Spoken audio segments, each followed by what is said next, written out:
Have you ever prayed and truly believed God would answer a certain way, only to find that the answer didn't come the way you hoped? Have you ever waited on God and wondered why the door stayed closed even though you were sure you were doing everything right? Waiting can be one of the hardest parts of faith, not because we don't believe in God, but because waiting stretches us in ways comfort never does. Sometimes life becomes so frustrating that we begin to question not just the timing, but the purpose. And if we're honest, waiting can tempt us to step ahead of God and take matters into our own hands. When answers don't come quickly, our minds begin to fill in the silence. We replay conversations. We second-guess decisions. We wonder if we prayed the wrong way, or didn't pray enough, or if God is asking us to do something we've missed.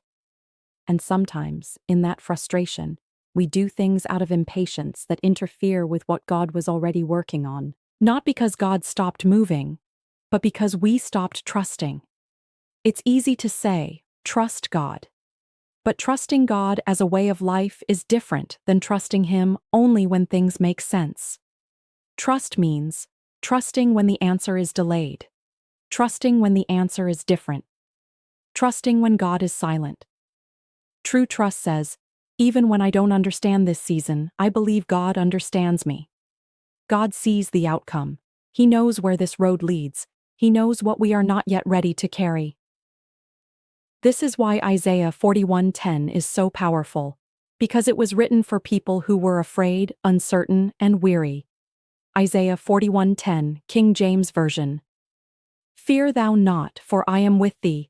Be not dismayed, for I am thy God. I will strengthen thee. Yea, I will help thee. Yea, I will uphold thee with the right hand of my righteousness. This verse is not rushed, and it was never meant to be read quickly.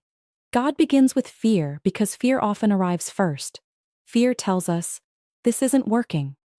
You're falling behind. God is taking too long. But God answers fear with presence. Fear thou not, for I am with thee. Not near you, not watching from a distance, with you, in the waiting room, in the unanswered prayer, in the late night thoughts. Dismay is deeper than fear. It's discouragement. It's heaviness.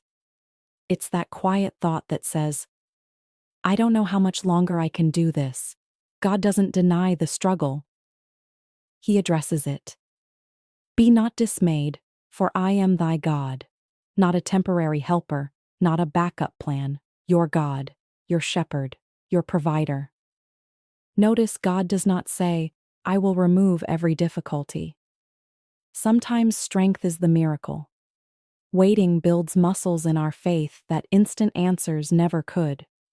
Strength teaches us patience. Strength teaches us surrender. Strength teaches us to lean on God, instead of leaning on our own understanding. Help does not always look like rescue. Sometimes help looks like closed doors, delayed answers, changed directions. But God's help always protects us from paths that would harm us later. What feels like denial today may be mercy tomorrow. To be upheld means you are not carrying this alone.